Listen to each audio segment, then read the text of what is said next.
truly honored to be here today. Full disclosure, I've never taught an entire course in a flip fashion.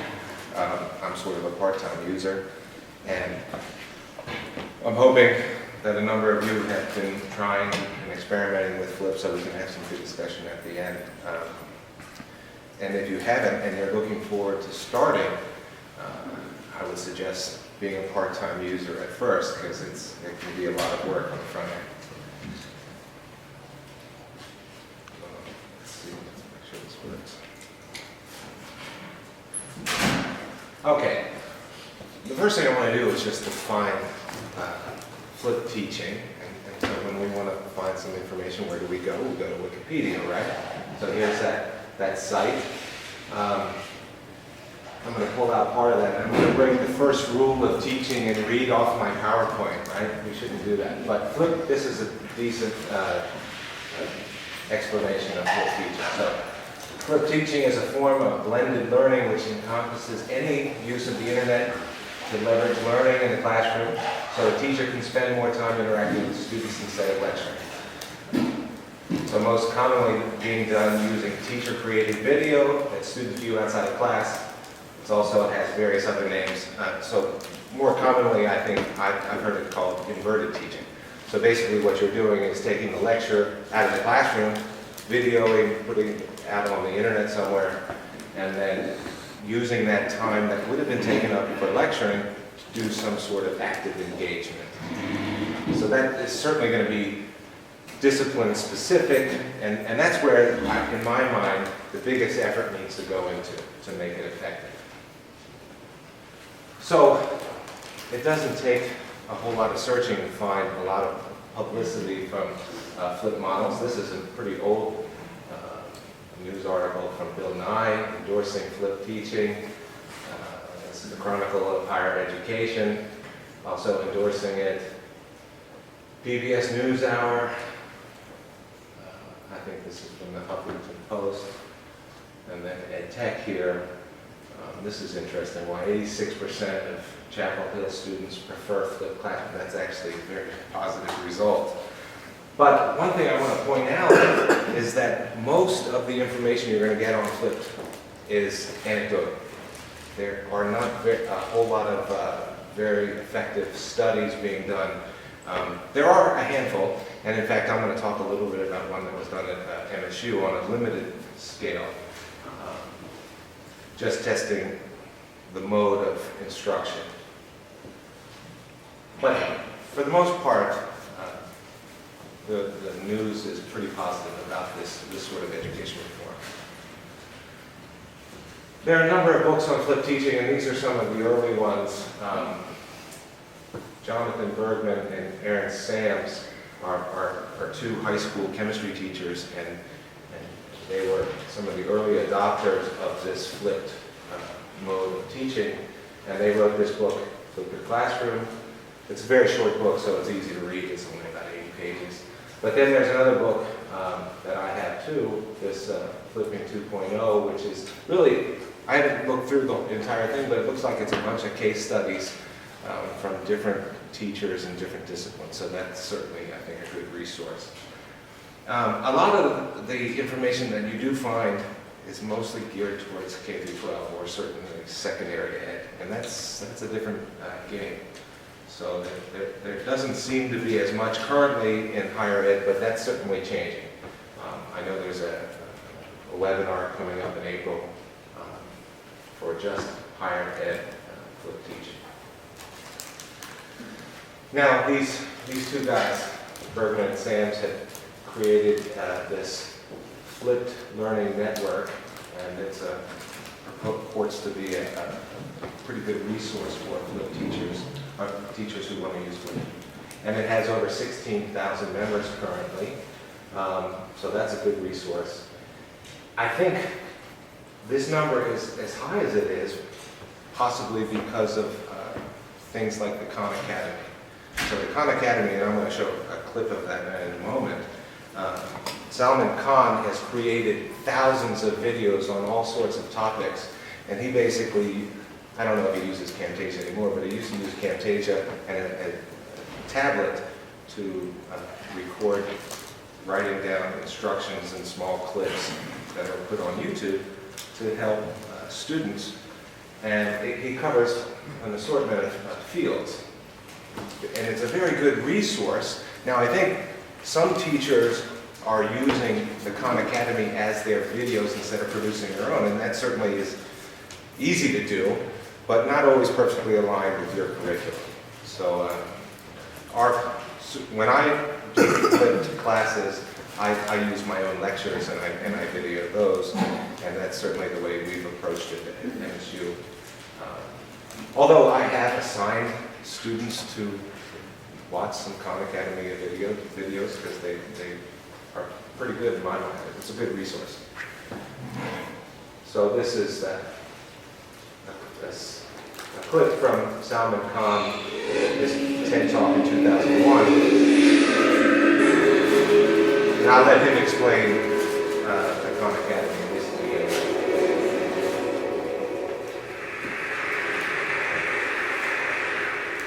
Khan Academy is most known for its collection of videos. So before I go any farther, let me show you a little bit of a montage.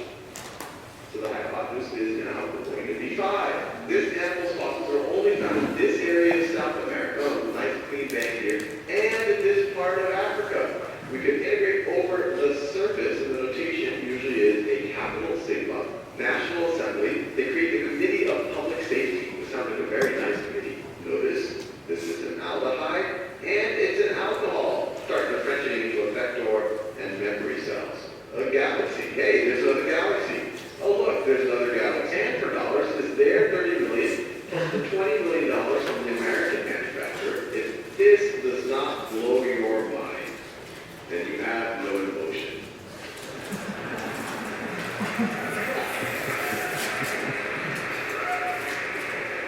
We now have on the order of 2,200 videos covering everything from basic arithmetic all the way to vector calculus and some of the stuff that you saw there. We have a million students a month using the site, watching on the order of 100 to 200,000 videos a day. But what we're going to talk about in this is how we're going to the next level. But before I do that, I want to talk a little bit about really just how I got started. So he tells the full story of the Khan Academy. And it's well funded now. The Gates Foundation pours a lot of money into it. These are just some of the topics that he covers, and then he'll have numerous slides in each one of these here. And there's actually quite a few slides for physics, so I've used that before.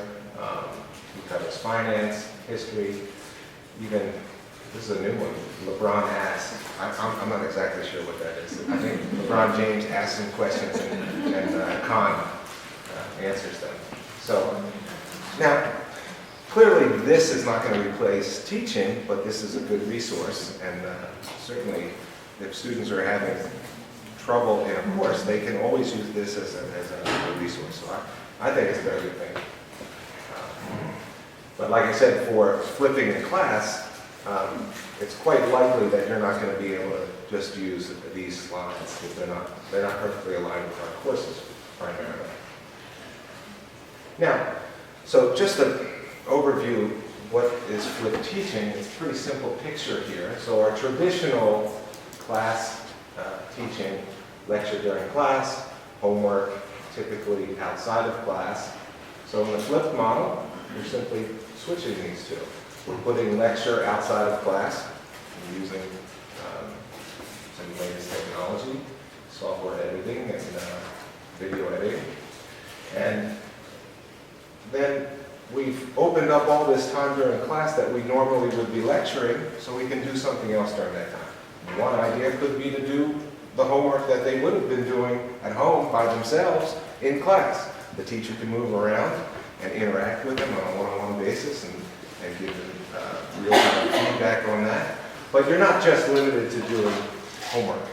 You can bring in other pedagogies that are more effective, bringing in active learning. So I think the main benefit of flipping is that it's opening up more possibilities to bring in more active engagement into the class. And studies show that the more active, and I'll bring up a couple studies showing that more active engagement in the classroom tends to lead towards better learning. Now, I'm going to segue from my definition and explaining flipped teaching into sort of my evolution of how I got from where I started as a professor back in 1998 to where I am now and using this flipped teaching in some of my classes. So my first year was in first semester was fall of 1998, and I'm a physics professor. So I want to put that into context. Physics professors tend, when you went through graduate school as a physics candidate, PhD candidate, you generally don't teach. You will teach a lab, you'll be a TA, but that's not really teaching very much. You're rarely an instructor of record in your graduate life. And then typically, before you get an academic post or a position, you're going to do a postdoc, and a postdoc is primarily 100% research, right? So when I started in 1998, I had no teaching experience. Now, I was a tour guide at Stanford Linear Accelerator Center. I was a substitute teacher to make some extra money. And like I said, I was a TA. But for all intents and purposes, I didn't know how to teach. So my first class was Physics 1 with calculus. It's Newtonian mechanics. And I basically taught the way I was taught. Lecture, right? Flurry of chalk. Well, these are some of the results of that class.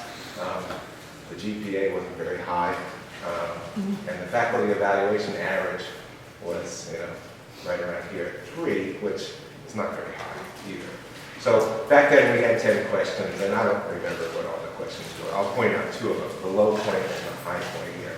But what I'm going to show you is the individual bubbled in scantrons. So focus on this line as this lights up. That's not very good usually.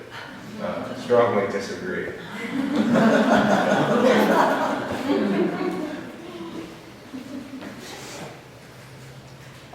Now keep in mind this was my first one. And I end with this one. This person clearly didn't like my teaching, although it gave me really high marks here on question, what is that? I think that's question 7, so we'll come to that. So look, let's look at this lowest one. This is where I did the worst.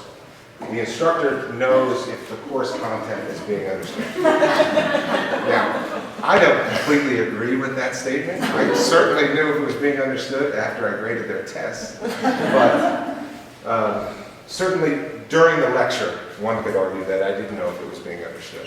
Because I was up at the board, they probably saw my back most of the time. I asked them if they had questions. Most students didn't have any questions, so I just went on.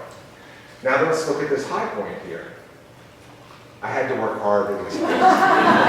This student who hated me really had to work hard in that course. I don't know what grade they got, but there were at least 5 or 6 people who gave me this score. So I knew I had to change something. I wasn't doing a very good job. Here, just to point out some of the comments. Not very many students made comments, but what did you like most about this course? I really didn't like anything about the class, okay? And this student was the one student who took advantage of this. Please use this extra space for some additional comments.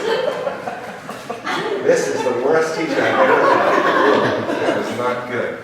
We're one. So this is another comment. Someone who can clearly relate the material. Professor Dunne is too smart to put the information on an understandable level. What other improvement? New teacher. That was not good. But look, it wasn't all bad. I had some other comments.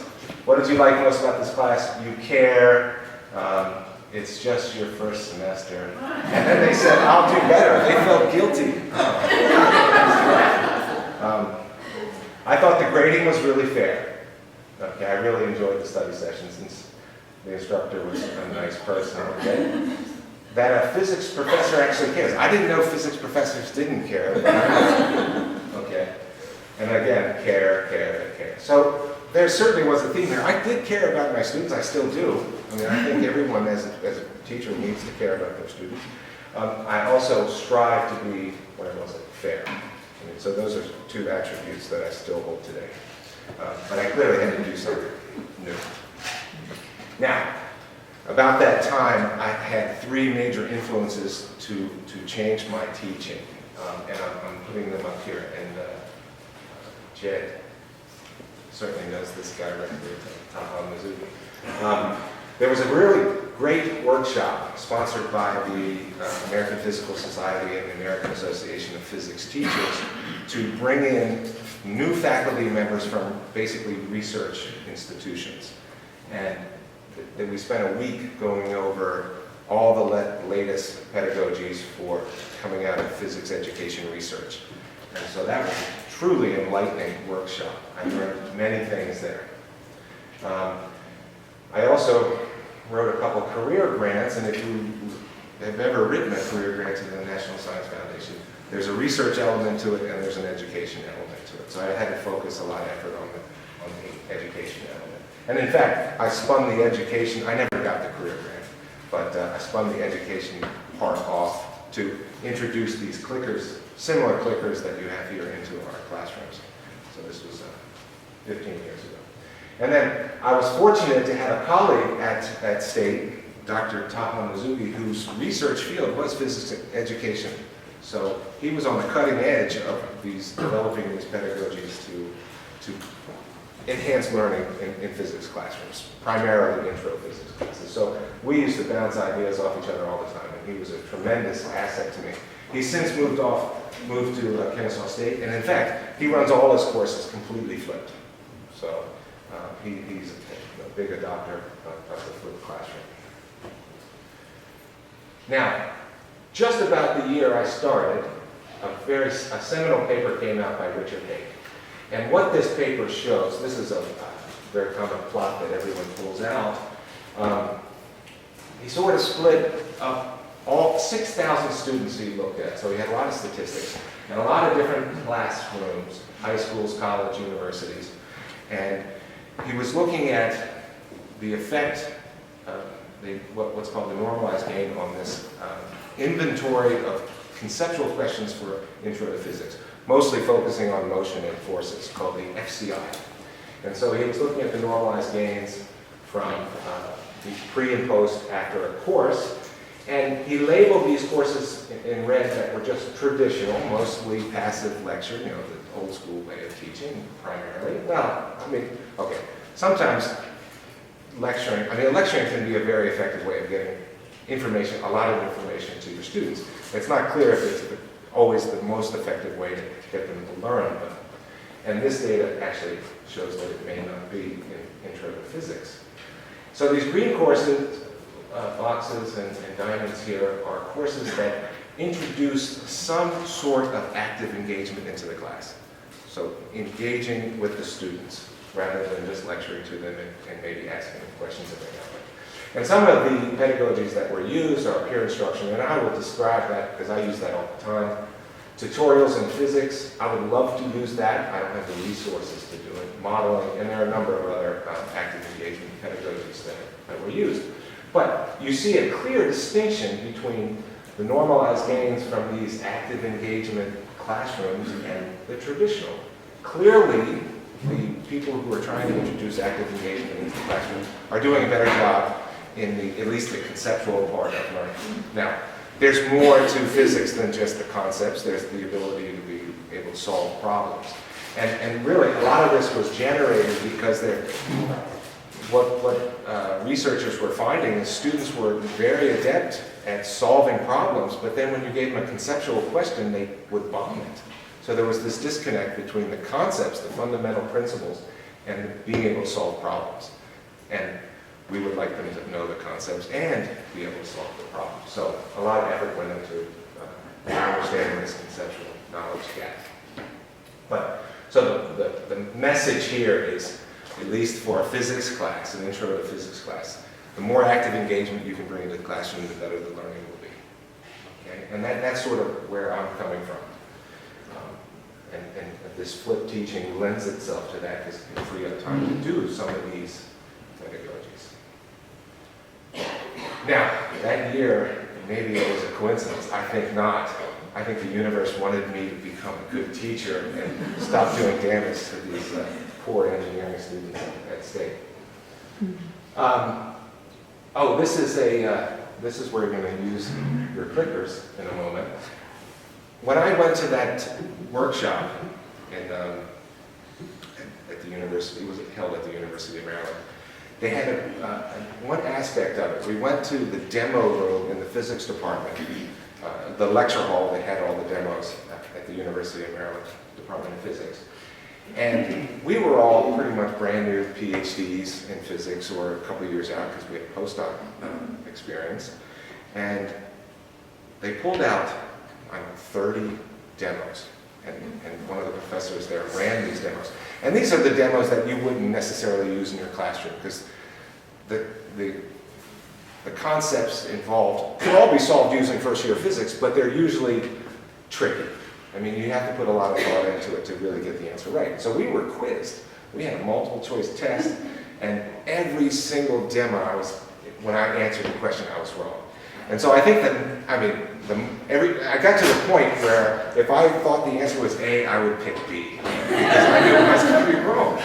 Well, the idea, at least they didn't tell us this, but I think the idea of this whole exercise was to put ourselves in our students' place. I mean, this is the first time we're hearing some of this jargon in our classrooms, and we're throwing all this information at them, and it can be very challenging. So to try to keep that in perspective. But I'm going to test you. So here is the question. I have two identical balls. Here's the launcher. So it's just a spring mechanism that this bar will hit these two billiard balls, so they have the same force hitting them. So they're both going to be, and they have the same mass, so they're both going to be moving initially at the same speed. Okay? And it's a race. You're going to tell me which one reaches the end first. Okay? So, and we're going to ignore friction. Okay? It's not like there's some friction because the thing rolls, obviously. It doesn't affect the answer. So we're having this race. The ball on the straight, so you're going to choose either 1, 2, or 3. The ball on the straight track is going to win. The ball on the curved track, or the one that dips, will win. Or they're going to end in the top. Okay? Now, so you're first-year physics students and you're thinking, oh wow, I just learned something on conservation of energy. They both have the same work done to them, so their kinetic energy will be the same, so their velocity is the same, because their mass is the same. This one dips down, it travels a further distance, maybe that one's going to lose because of that. Or, well, when they both get up here, they're at the same level, the potential energy is the same, so their kinetic energy is the same, so their velocity is the same. So these are the things that are running through your mind when you're going to pick this. So let me, where did we start? What do I have to do? Rick is my go-to guy when I had technology problems. He was our expert. I don't see the,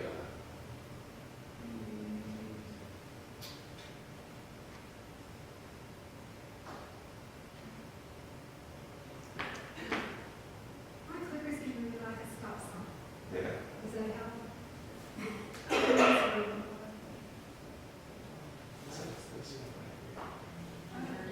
Do we turn these on?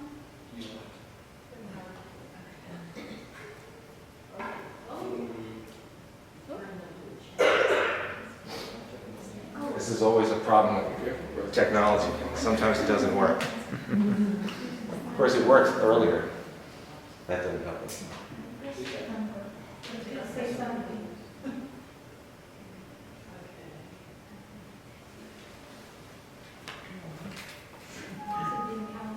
What's law?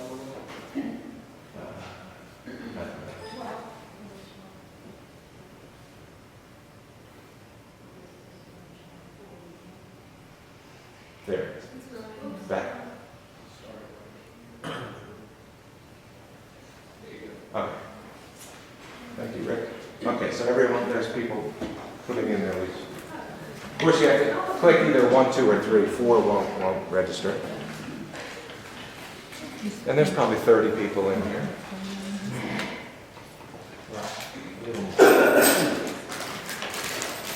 So I'm going to talk a little more about peer instruction, but when I do peer instruction, I use clickers. I'll put up a conceptual question on the topics that we've covered, and I'll ask the class to put in their answers.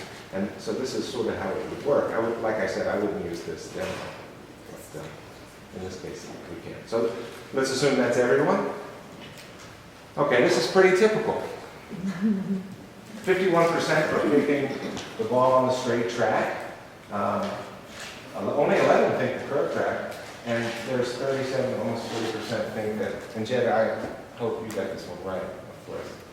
He teaches physics at MSMS. He's one of our graduates. So I would say in the classroom, there's not a clear, concise answer here. So what we would do, I wouldn't give them the answer. We would say, okay, turn to your neighbors and interact with your neighbors. Try to convince your neighbor why you picked one, or two, or three. And then I would repoll this question. In fact, only 11% of you got it right. So this, I'm sure I got this one wrong when I was asked this question. But after peer instruction, quite likely we would be a little closer to the answer. Maybe we wouldn't, sometimes we're not. And I clearly didn't cover that topic well enough, right? So it's like just-in-time teaching. It allows me to go back and paste the lecture. If I didn't, and so this also goes back towards that question number 5, whether or not I know if the material is being understood, right? On a daily basis, I'm understanding. I have that feeling from doing this. So let's watch the video of it.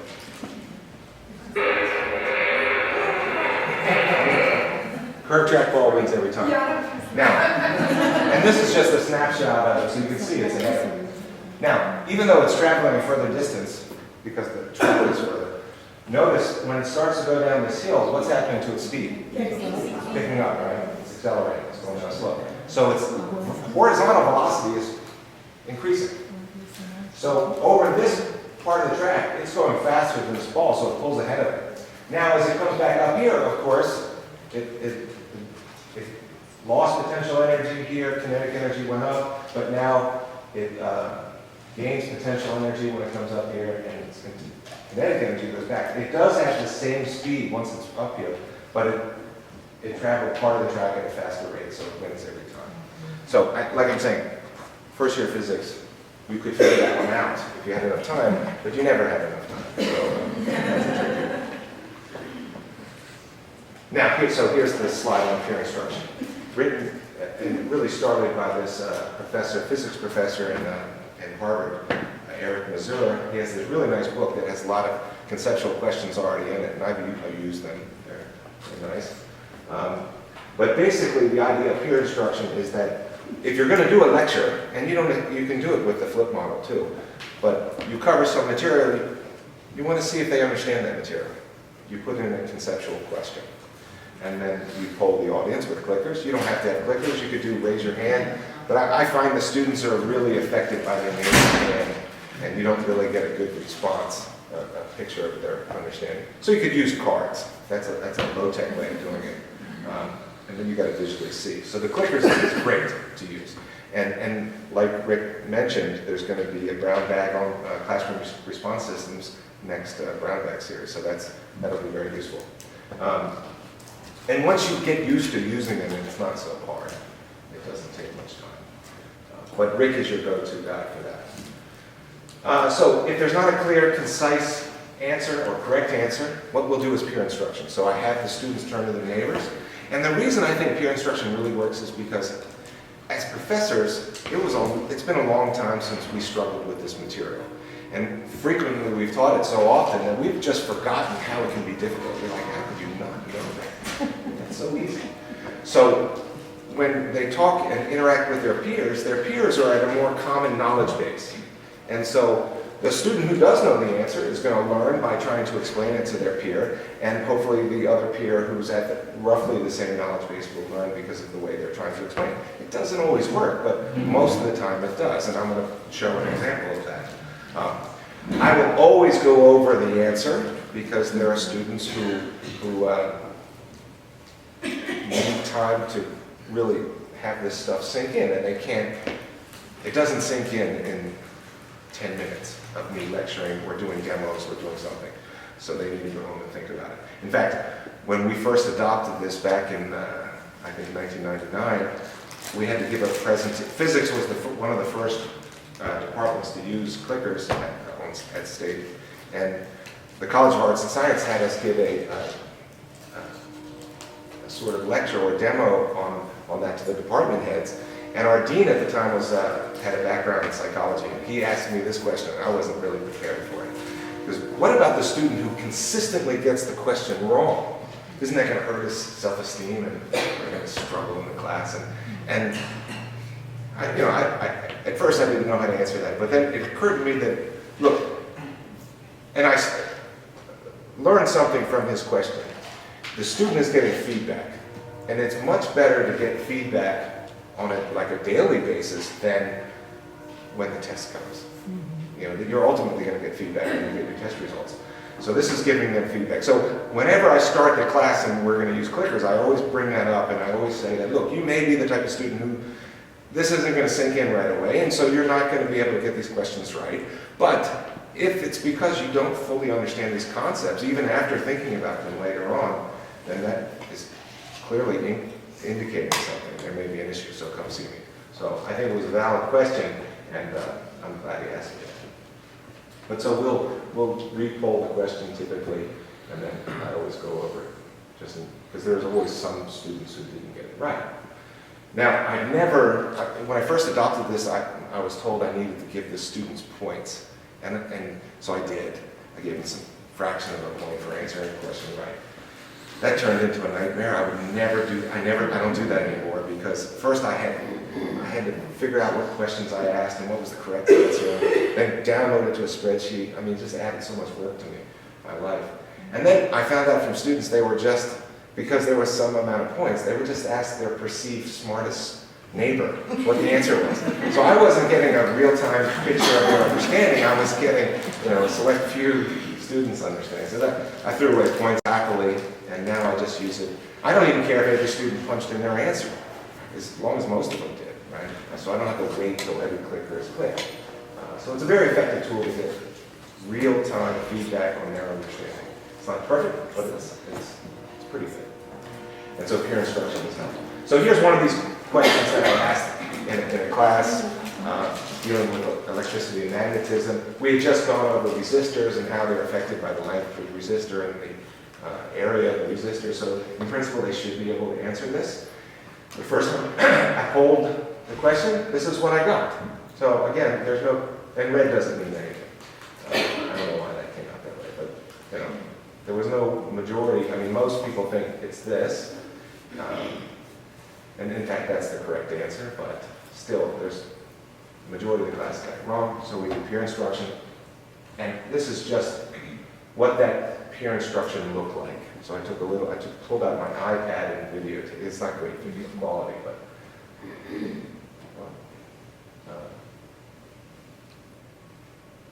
I guess I have to go quick.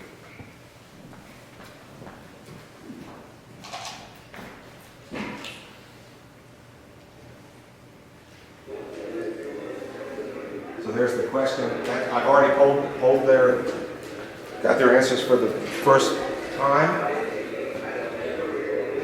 I want them to talk. I want them to interact with each other. Most of them are. You may notice a couple students just sitting there. This is a relatively small physics class because it was an honors class. I had 37 students. Okay, so if everyone thinks, if you convince your neighbor, why don't I'm going to re-poll the question. So put in. I was trying to do two things at once, talk and video. I couldn't do it. And anyway, we re-polled it and looked. So that was a successful peer instruction in my mind. We still went over it, but I guess that should have showed the results. But it was like 89% picked one. This is another thing that I do as an effective way of reviewing conceptual questions for my exams. Now I replace a lecture with this activity, so the flip model is beautiful. I take that lecture and I video it, or I use Camtasia to record the PowerPoint and voice over it, and I put that on the web so they will watch that video so they haven't lost that video, that lecture. But now I'm bringing this in because I want to review the concepts before I actually have the test. So I've been teaching for 15, 16 years. I have a wealth of data on conceptual questions and how classes did. So I can pull out conceptual questions and make a Who Wants to Be a Millionaire type game show based on how well previous students did. And so, you know, I spend a little money and I give you some prizes. And in fact, I had a whole year where no one ever got the $1 million prize. And I give them lifelines, poll the audience. Since we're using clickers, I can do that. 50-50 is pretty easy to do. And then there's no phone a friend. Technically, they're not allowed to have cell phones. I don't police that so much. My students tend to pay attention, as far as I can tell. But so what I do is I pull off the top 10 students who have the highest score at the time, and I call them the experts. And so they can ask this group of experts. So, in fact, this video Rick took. So this is, I have this because Rick videoed my class when I was up for one of these awards. And so I would randomly pick a student, and I gave them the choice of doing it or not doing it. Most students want to do it. But it puts them under a little bit of pressure, and Austin here is my guinea pig. So let me, like this.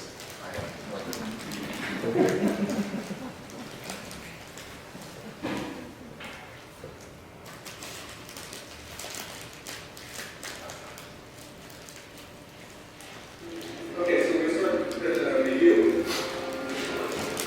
I even have the music.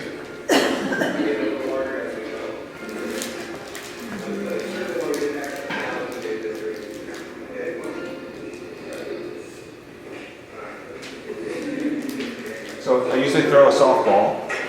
Easy question.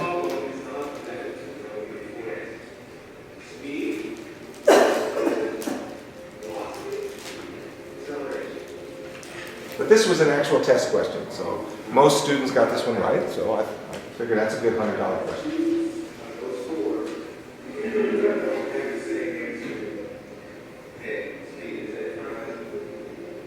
I have a camera on him and a microphone. He was a good sport. He got it right. So now I bump over.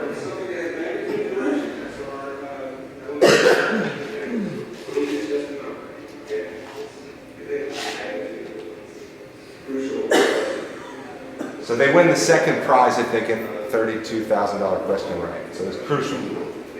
And challenging. This is not easy. Which sum to 0, all of equal length, which is So there are 4 answers. He had a lot of trouble with this one.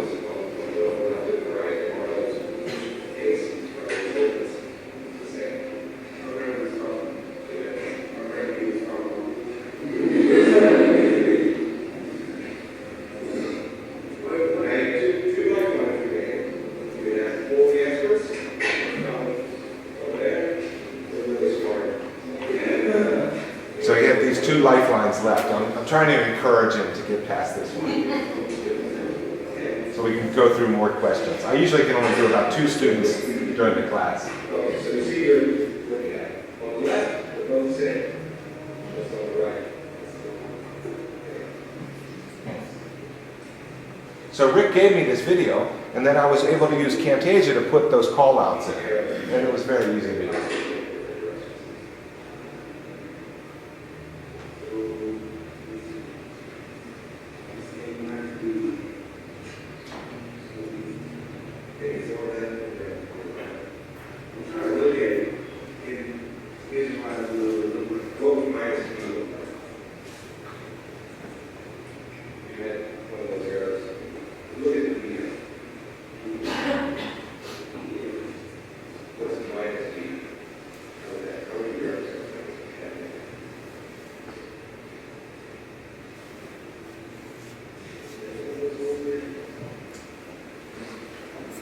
So he's struggling. I'm trying to help him, but I'm going to suggest that he use his last lifeline. Okay.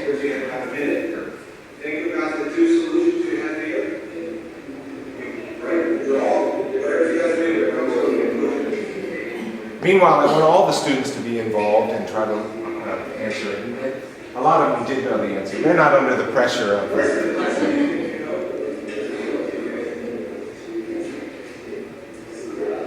yeah, peer instruction.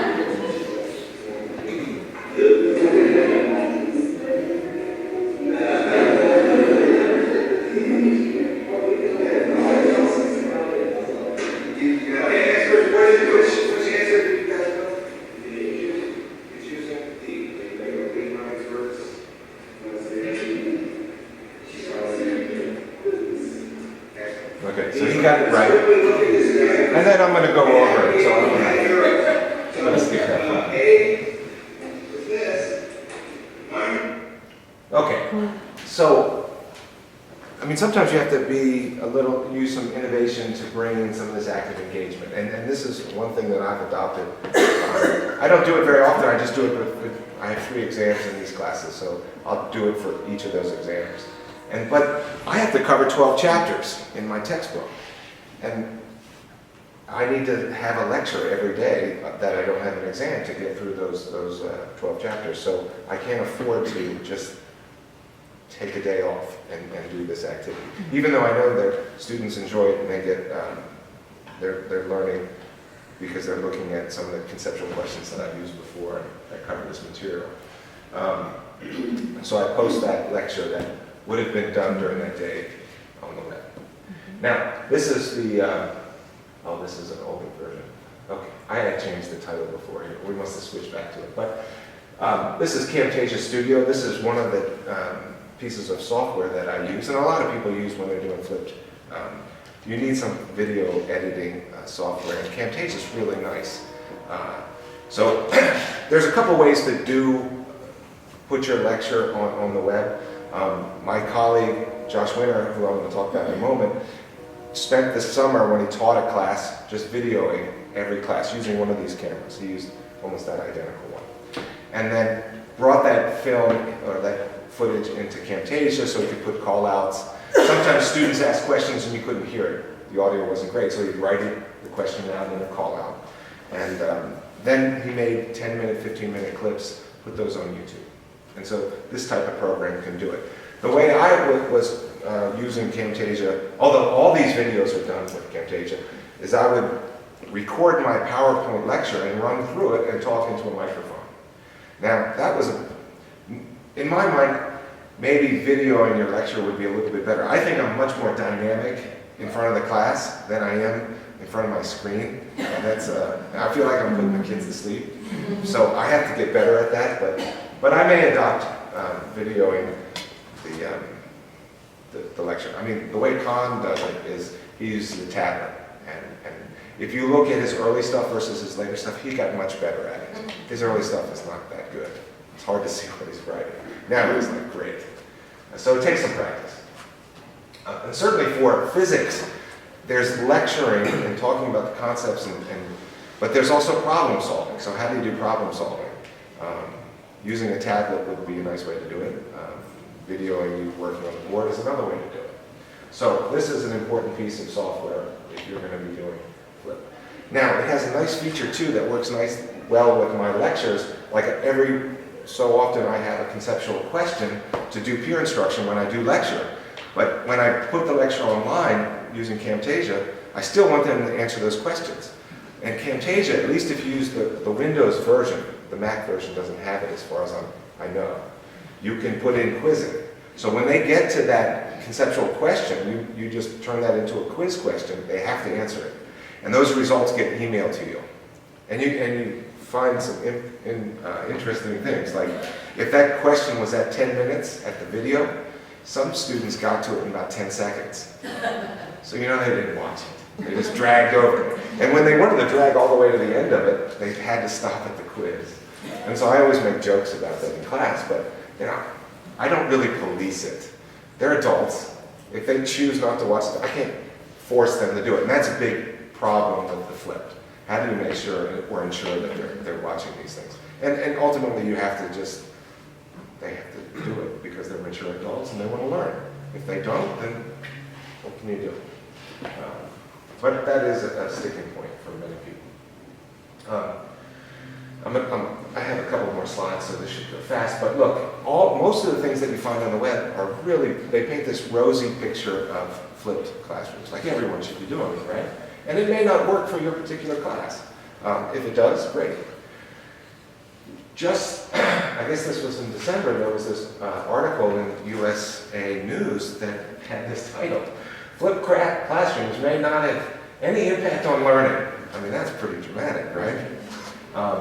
And in fact, they mostly quote one of the PIs in this NSF grant from Harvey Mudd, which is a small school. I mean, the teacher to student ratio is like 8 to 1. So that may not be applicable to all schools, first of all. But at any rate, she's quoted in here saying that there doesn't seem to be any effect. So this is a real study where they looked at a treatment class where they were flipping the class and a control class where they taught it in the normal fashion. So sort of quasi-experimental study. And the results don't seem to be that dramatic after year one. It was a 3-year grant, so they're still in the middle of it. There's no report either. So this had a lot of pub, and then the 2 or 3 other PIs on the grant had rebuttals to this article. So saying that it's too early to tell if it works. We're working out all the kinks. And you have to put it in context of this particular class and this school also. But the point is, there needs to be more studies to see if this is really effective at increasing learning. Now, we did one of those studies at MSU, now on a limited scope. My colleague Josh Winter, shown right here, was working on his specialist degree in the College of Education, and I had suggested to him to look at this effect in flipping. And so he teaches normally 4 classes a semester, and usually 2 of those classes are the same. So he took one section of a class, Intro to Physics, ran it traditional, and he took another class, and he ran part of it, I think a month of it, in a flip fashion. But now he was specifically trying to look at only if the method made a difference.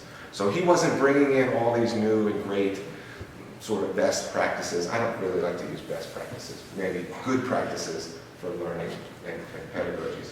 So whatever he thought they were doing in the traditional class, he was trying to do the same sort of thing in the flip class, but just inverting it. And then he videoed himself and put picture in picture using Camtasia.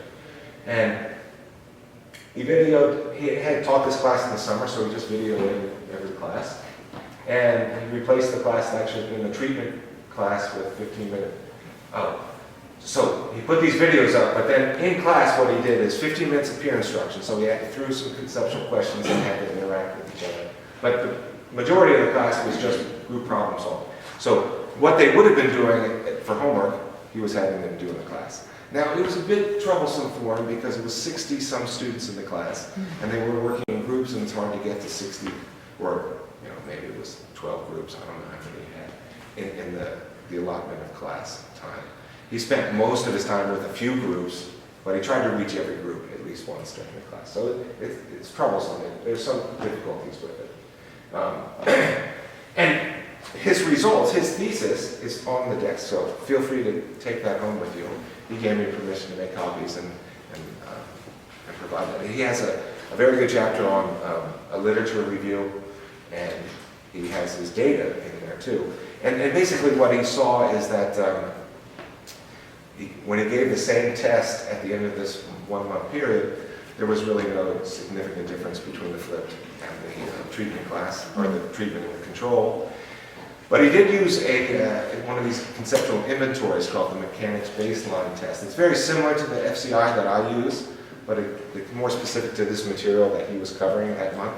And he did see a significant difference between the two treatment, the treatment and the control. And the flipped class did a little better in their normalized gain on conceptual knowledge. Now the effect size is not very big. It's not like huge gains, but it is significant because he had 60, 65 students in each class.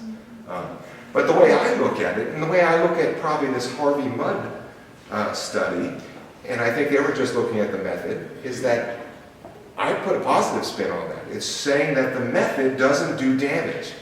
So now if you can bring in some great new pedagogy into class that has been proven to work and is replicable in different scenarios, then repeatable, then it's a win-win situation. So even though the effects aren't great, he was really looking at it in a limited way. And these are the sorts of studies that I think we need, and there'll be more of them coming down the road. So here is just some thoughts on what some of the pros and cons could be. Pros, great potential for introducing more active engagement, which has been proven to increase conceptual knowledge in physics classes. Provides more one-on-one time with students, that's always a good thing. You know, this is certainly something that's being pushed at the high school, secondary level, differentiated learning. Students are learning at different paces. You could facilitate that in a flipped class more easily than just lecturing, obviously. Now, this is debatable. Some students really like it. In Josh's data, half the students like it, half the students hate it. So there's a bit of buy-in there. A lot of the cons, a lot of front-end work to prepare for this, certainly preparing those videos, and then certainly a lot of time thinking about what kind of activity you're going to do. You can't just go in there and lecture some more. That's clearly not going to work. If you have large classes, that without added resources. Now I'm in the process of submitting an NSF grant where we're going to run flipped classes, treatment control in biology, physics, chemistry, and geosciences. And the reason it's going to work for us, we hope, is because not only are we going to have me and one professor, we're going to have 4 or 5 learning assistants who are going to move through the class, who are training in inquiry-based learning and so forth. So we need money to do that, but we think that's going to be successful. Hopefully it gets funded. Students need to buy in.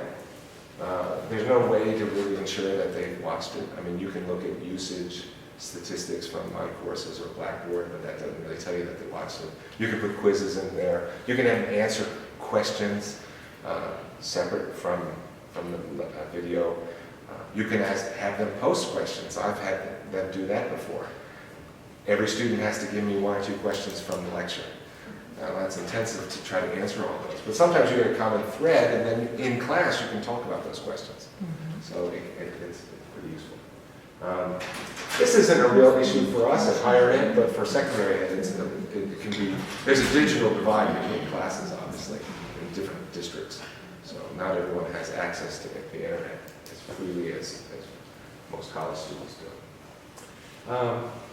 Now, I want to just close with this. This is something I found a year and a half ago, I guess. This breakthrough research shows the role of studying in learning. Now, it's a very interesting thing to read, but let me just pull out the relevant part here and read it. Education policymakers have long assumed that students who learn more have been taught more effectively. Well, that makes sense. A startling new study conducted by an international consortium of scholars at this Toronto University has thrown this assumption into question. According to this project director, students who take a course in a subject and study it show more learning gains in the subject than students who do not. While gains vary slightly from one section of a course to the next, the starkest differences were between those who took a course and those who did not, and those who did the work and those who didn't. I just want to ground us all in, clearly teaching is a big element in the learning process, but it's not the only element. Students have to be bought in. They have to want to learn the material. And some part provide. I'd like to conclude there. Thank you very much.